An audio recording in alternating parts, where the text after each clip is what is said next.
In this video we're going to look at one of the earliest stages in any SeqMonk analysis, which is sorting out the names of the data sets as they've been imported and then grouping them together based on the biological replicates that you have into replicate sets. In this case I'm looking at a relatively small RNA-seq data set here, where I have 6 individual data sets that have come in, and they still have the names of the BAM files as they came off the end of the sequencing pipeline. And often the names that these files get given are quite sort of long and unwieldy and have a lot of characters in them that actually are not informative or useful in your analysis and just take up screen space, making them a bit awkward to work with. So we want to try and clean these up and get to something that's a bit easier to see. Now we can rename our files individually, so any file that I select in the data view here, I can just right mouse click and say rename, and I can manually edit the name of that file. But that gets a bit tedious when you have a lot of these to do, so here 6 is probably just about doable, but many data sets now will have many tens of samples in them, so this really isn't feasible. So we need a way to bulk rename our data sets. We can do that under the data menu. We can go to edit data sets, and here we can see all of our data sets, and within those we can then do find and replace within the names. Now there are various levels of doing this, so to take a simple example, if I just wanted to remove the underscore HiSat2.bam from the end of each of these names, I can do that just with a simple find and replace. So if I do replace in name, put underscore HiSat2.bam in there, replace it with nothing, then if I click on here you'll see all of the suffixes from those file names have gone, and the dataset names down here have also simplified.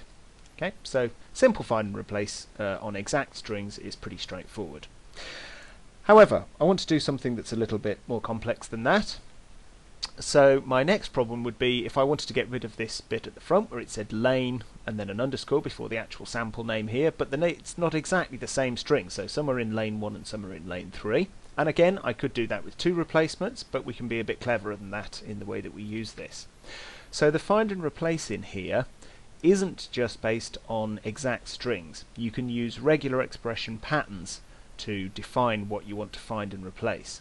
So if I select the samples and do replace in name, if I replace lane, but then instead of putting an actual fixed character in, I put a meta character in, and there's a few of these, and I'm not going to the details of regular expression syntax, but they're the same in here as they are in every other program that does this.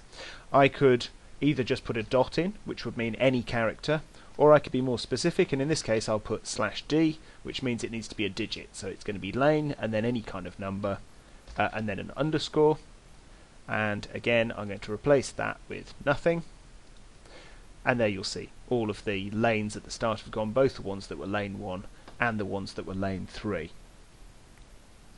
I can do the same thing, so that was just putting a single variable character in, but I can do a little bit more than that. So here, for example, if I want to remove the LOO, either 1 or 3, and then all the rest of the text after that, I can use wildcards in here. So if I select all of these samples, again I can say replace in name, same as we did before, so I can say LOO a digit, and now all I'm going to say is I want to remove everything else to the end of the string, so I can put dot to say anything, and then star, which is as many as you like of that previous anything. So this will find the LOO, and then we'll replace that, whatever it finds after that point, all the way to the end of the string, and replace it with nothing to clean it up.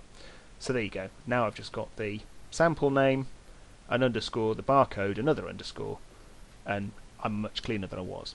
Now I also want to get rid of the barcodes, so let's do that. So again, select the samples. Obviously in real life I could do this in a single step, I just want to go through showing several examples of this. So again, replace in my name. Here I'm going to do a slightly more complex one, so I'm going to say I want to replace an underscore, and then I'm going to use what's called a character class. So I put this in square brackets, and inside my character class I'm going to have G, A, T or C, because I'm allowing any of those, but I need to have exactly 6 of those, so if I put 6 in curly brackets and then an underscore, it's going to say an underscore 6 GATs or Cs, followed by another underscore, and replace that with nothing. And now I just get down to my simple sample names, which look a lot cleaner and easier to work with. One thing to remember in SeqMonk is that even if you change the names of these samples in here, if I double click on any of these samples, you'll see that it still remembers exactly where it had come from originally, and the original file name is preserved. So you don't need to worry about actually losing track of your sample because it's all remembered. Okay, now we've cleaned up the names, we can go to the second part of the problem, which is grouping these together into their biological replicate sets.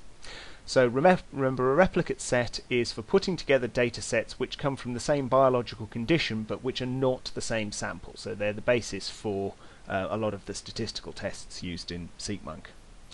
There are a few ways to do this again. So again, we can do this in a completely manual way. So if I go into the data menu and say edit replicate sets, I can manually make a new replicate set. Let's say I make a wild type replicate set, and I can select that and then choose which data sets to add into that, and that will make me a wild type replicate set. So I could do that, and in this case I've only got 2 replicate sets, so I could just make it that way.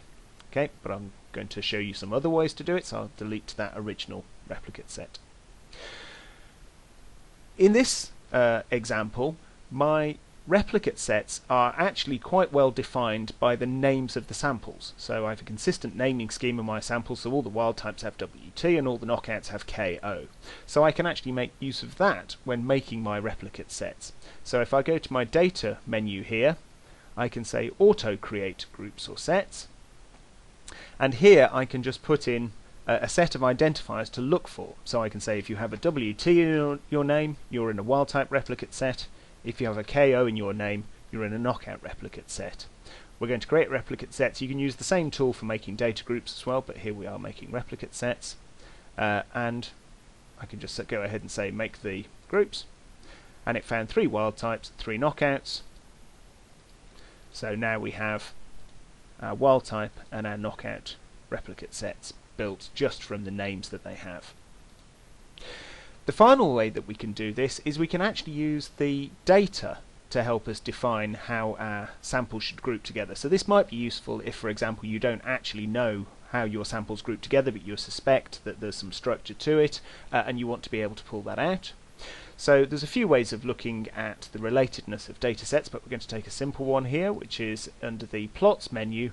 We're going to go to data store similarity and data store tree, and this will just do a correlation based clustering to show us the relatedness of the samples on a tree structure. So if I do that, I'll actually see that my 3 wild types all look reasonably similar to each other, so they cluster together. My 3 knockouts also look reasonably similar to each other, so they also cluster. But whatever the structure of this tree, if I wanted to break that tree up into replicate sets, I can just drag this little line at the top to decide on a point in the tree at which to segment my data sets. So setting this point here, it means that everything to the right of that point will be grouped together. So here it's going to make 2 groups, the first of which will encompass all of these samples, so all of my wild types, and the second of which will encompass all of these samples, which are all of my knockouts. Okay, so if I press split data stores, it tells me it made 2 new replicate sets, and in this case my replicate sets will just be called cluster group 1 or cluster group 2 because they're arbitrarily named because they're just defined off the data. But if I have a look at my replicate sets, I'll see the cluster group 1 is all the wild type and cluster group 2 is all the knockouts. So whichever way your data is organized or however you want to build these, there's normally a simple way in which to be able to clean up the names of your files and to create the appropriate groupings for downstream analysis.